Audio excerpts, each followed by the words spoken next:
جی welcome back ناظرین. Break پہ جانے سے پہلے جو بات ہم کر رہے ہیں اس وقت ایک پورا جو کرائسس ہے وہ کس طریقے سے کسی حتمی معاہدے کی طرف جا سکتا ہے. جاوید ملک صاحب, سنس آئی نو کہ آپ بڑے ویل انفارمڈ بھی ہوتے ہیں ان بہت ساری چیزوں کو لے کے, آپ نے پہلے بھی بتایا کہ سورسز بھی ہیں آپ کے, تھوڑا سا اسی ڈسکشن کے اندر ایک چیز جو اور بھی ہم نے سنی, ایک خبر آئی کہ قطر کے ساتھ جو ہے پاکستان کا بھی کوئی دفاعی معاہدہ جو ہے وہ آن دا کارڈز ہے, اس کی طرف بات جا سکتی ہے. میں اس پہ تھوڑا سا آپ کی رائے لینا چاہتی ہوں کیونکہ پاکستان کا آلریڈی اس ریجن کے اندر اگر ہم سعودی عرب کے حوالے سے بات کریں, ایک ڈیفنس پیکٹ جو ہے وہ ایگزسٹ کرتا ہے, تو پاکستان کا جو رول ایکسپینڈ ہو رہا ہے اس ریجن کے اندر, یہ ایک تو خبر کے حوالے سے بھی بتائیے گا, at the same time of course آپ اس کو کیسے دیکھ رہے ہیں؟ جی میری نظر میں جی پاکستان کی جو گلف کے ساتھ ریلیشن شپ ہے وہ ہماری فورن پالیسی کا ایک پلر ہے.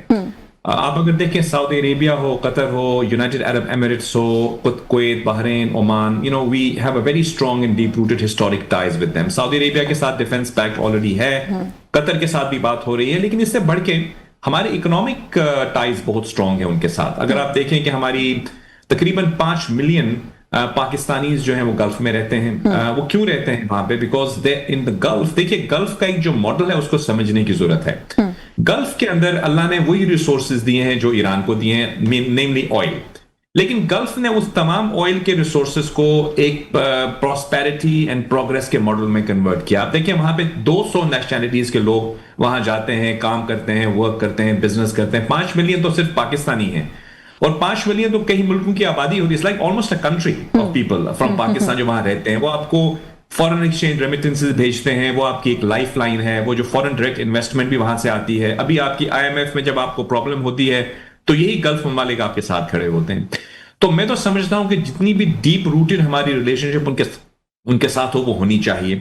ہم نے جب دیکھا کہ ایران کے اوپر حملہ کیا گیا, آف کورس اس حملے کے سب خلاف ہیں, انٹرنیشنل لا اس کی اجازت نہیں دیتا جو اسرائیل اور امریکہ نے ایران پہ حملہ کیا, لیکن اس کی ریٹیلیشن میں جو اس نے اٹیک کیا ان گلف ممالک کو, اس کے اوپر بھی بہت تشویش پائی جاتی ہے. آپ جانتی ہیں UN میں جو ریزولوشن پاس کی گئی ٹو کنڈیم ایران, پاکستان نے اس کو سپورٹ کیا, کیونکہ پاکستان کے لیے گلف ممالک جو ہیں وہ بہت اہمیت کے حامل ہیں.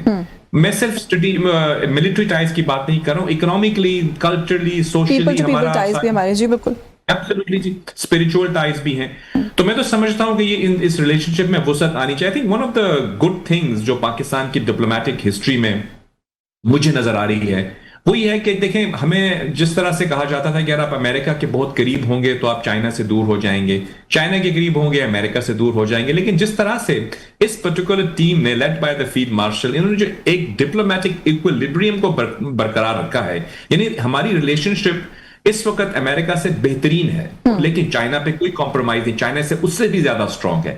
ایسے ہی ہماری گلف کے ساتھ الحمدللہ اس اسٹرانگ ریلیشن شپ, اس میں ہمیں مزید وسعت لانے کی ضرورت ہے. اور ایسا لگ رہا ہے کہ شاید ایران ہمارے نیبر ہے, تو آپ دیکھیے اس وقت چاہے جتنا بھی آپ کا جو بھی موقف ہوگا ایران کے حوالے سے, آپ دیکھیں مسلم دنیا میں کوئی بھی ان کے ساتھ کھڑا ہوا نہیں ہے, کوئی بھی نہیں کھڑا ہوا ان کے ساتھ. They are on their own. لیکن Pakistan despite that they are trying to assist. میں ڈساپوائنٹمنٹ صرف اس لیے کہہ رہا تھا کہ مجھے اس چیز کا علم ہے کہ ہماری جو فورن آفس کی ٹیم ہے, پرائم منسٹر اور فیلڈ مارشل, اتنے ایفرٹس انہوں نے کیے ہیں نہیں, وہ تو خیر آپ کی بات درست ہے, پاکستان نے واقعی بہت to refuse and say ہم نہیں آئیں گے. like I was a little bit disappointed, کہ امریکہ اتنے دور سے آنے کے لیے تیار ہے. چلیں امید کی اس ونڈو کو ابھی بند نہیں کرتے, جیسے باقر صاحب بھی کہہ رہے تھے, اس کو کھلا رکھتے ہیں. ہو سکتا ہے کہ بیٹر سینس پریویل, ہاں لیٹس ہوپ کہ بیٹر سینس جو ہے وہ پریویل کرتی ہے. سر اس پہ پہلے کوئی کامنٹ کرتے ہیں, پھر ایک چیز اور بھی آپ سے پوچھنا چاہ رہی ہوں باقر صاحب, کہ یہی جو پاکستان کا ایک ایکسپینڈ ہوتا ہوا کردار ہے, in the middle of this conflict ہم آ گئے,